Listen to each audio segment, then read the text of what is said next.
Hey guys, what's going on? It is me, Sam. Welcome to episode number 3 of Surge to Seismic. So to start this episode off, I'm doing something a little bit different, something I don't usually do, and that is to camp at mutated Jadinkos to get elite clue scrolls.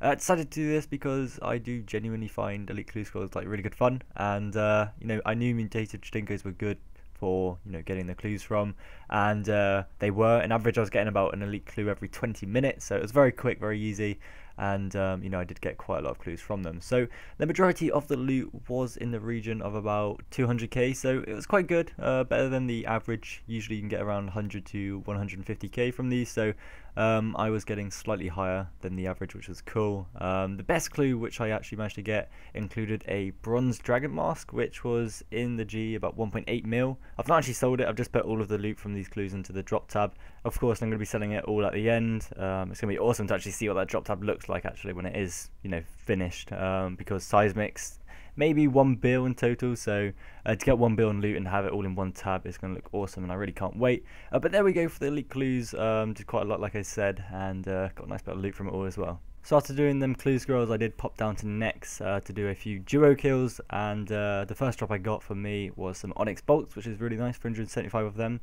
It's one of the best drops, obviously excluding the next drops, and then I got a magic seed as well.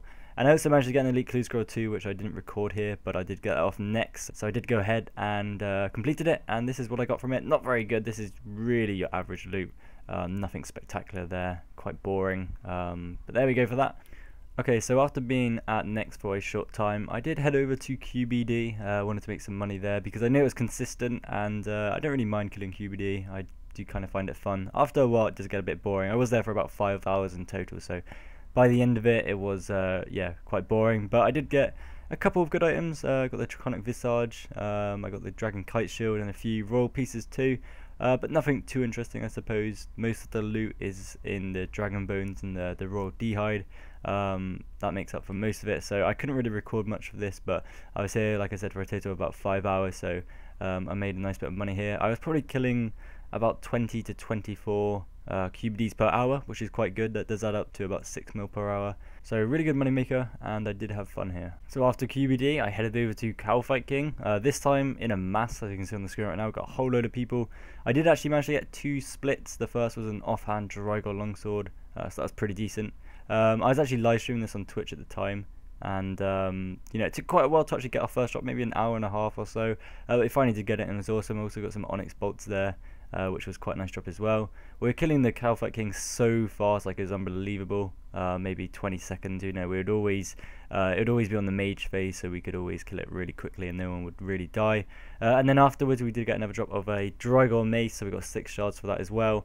And all of the loot I did get did add up to about 7.5 mil. I don't actually have a clip on it, but it was quite good. It was quick, easy money, and it was really good fun. So because I went Nex earlier and wasn't there for too long, I did decide to head back there, and this time not in a duo. I went ahead and soloed it, and I actually did manage to get a few more kills again. I think on the last episode I did show a few clips of me soloing Nex, but I hadn't done it for a while, so I did return and I tried it out. I did try it out with a few switches as well. As you can see in my invent there, I've got a melee switch. I didn't actually need to use it for this kill, but I've actually found it a lot harder using a switch. I don't know why, I just don't seem to be that great with melee on Nex compared to range. But for the kills, you can see most of the time it is just a solo, just a straight range kill really. I don't think I've actually ever had a kill which involves a switch. I have got close multiple times, but just can't seem to actually pull it off. So the first drop I did get was some runelite ore, not too bad. As long as it's not bruise or something, then I'm happy. I think this loot was about 900k for that, so it is really good money. Like, I don't know, it just seems so weird, like being able to solo Nex and just getting that whole sort of drop to yourself. I remember watching videos on YouTube where people, in masses killing it, and even then, seeing people get some splits seemed to be like really good money. So to get all the loot for myself was pretty decent. So I did actually do a few other duos as well. It was kind of a mix between duos and solos. And I tried to record every kill I got here. So this time we got Cole, and what me and my friend did obviously is just we just split it at the end. So all the loot we got, we put it together and we just split it, and then whatever half of it is, that's how much I get. So duos are really good. I will mostly be doing duos in the future with the occasional solos, but until I'm genuinely better at Nex, I think I'll just you know, keep doing the duos for now, because it is really difficult, and the majority of the time, whilst I am at next, I am just scraping through. So next drop there was some tourstools, not necessarily the best drop anymore. It's weird to think now that tourstools aren't that expensive. They used to be really expensive, especially when overloads first came out, but now they sort of just dropped down, and yeah, they're definitely not too great anymore. And then we continued the killing. Me and my friend actually were killing them really fast, and it was really good. Probably do some more duos in the future together. You know, we just knew how to do it, and we were getting some really quick kills in.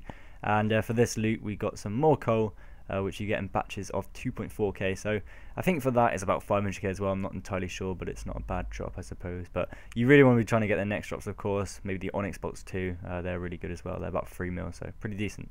And then this next kill will most likely be my best kill for a very long time, as it included quite a lot of awesome factors in it, which all sort of came together at once. Firstly, I was actually really low on food. As you can see in my inventory right now, I've got 2 food remaining. I've actually already used my portent of life, so very close to dying here. Next is nearly dead as well, so at this point in time I wasn't too sure if I was going to make it. After eating that next rock tile and then getting hit for another big 1k hit, I'm like, no, I'm not going to do it. But as you can see, it's got 1.4k, goes down to 400, goes back up to 2.9k LP. I'm thinking at this point it's going to hit me, I'm going to die, but I somehow managed to kill it. And with that kill, I got 50 million XP on ranged. And then I also actually managed to pick up some Torva plate legs for a solo kill. So that was awesome. Like, Torva plate legs is actually one of the best drops. I think there's only like Torva plate body, Zarite bow, and Virtus 1, which is more expensive. So this was really awesome to get, and plus with the XP drop as well of me actually hitting 50 mil range. You know, getting the awesome Torva plate legs and just scraping through the kill was just awesome. So if I go price check these plate legs now, they are 47.2 mil, so a massive drop right there. That was really awesome, and definitely, you know, a good drop. I've not had a good drop like that in a long time, so it's really sweet. Really happy about that. And look at that chat box, crazy stuff. So after getting that awesome drop, it did give me the motivation to continue soloing, so I did go ahead and I did another kill here. Again, this one was actually a really good kill. I got a lot of food left over, just kind of show that I am improving. And the drop was quite interesting. It wasn't a very good drop. It was actually a really bad drop, because I really didn't even get a drop. It was just blue charms and of course the big bones, which is the 100% drop. So that was really disappointing. I'm happy that I, you know, managed to kill it and had a lot of food left over, but it's always nice at the end of it just to get something good. But this time, obviously, it wasn't, you know, my lucky day, I suppose. Yesterday was the lucky day of the Torva plate legs, but now just a drop of blue charms. Nothing really too interesting from that. And then I've also got this clip here of me again doing a solo next kill, but this time it didn't always go my way. I actually managed to die this kill. I didn't actually realize that I didn't have a portent of life in my invent, because I'd actually recently used it. You know, and I forgot about that, so I was risking it a little bit more, thinking that, you know, if I was to die, it would sort of bring me back to life, but I was wrong. So as you can see, I do have still quite a lot of food in my invent. I remember in my yak as well, I had a bit of food in there too. I was getting hit a lot with melee, so I thought, you know, I'm going to pray melee now. So I did go ahead and start praying melee, and I was wrong with that. It did actually still start owning me with mage, so don't pray melee on this phase. It just completely destroys you with the mage, and as you can see there, I just couldn't keep up with the hits and I just died. So it doesn't always go my way, but it is part of the learning. But yeah, hopefully you guys have enjoyed this episode. If you have, make sure to throw it a thumbs up, and I will see you in the next episode.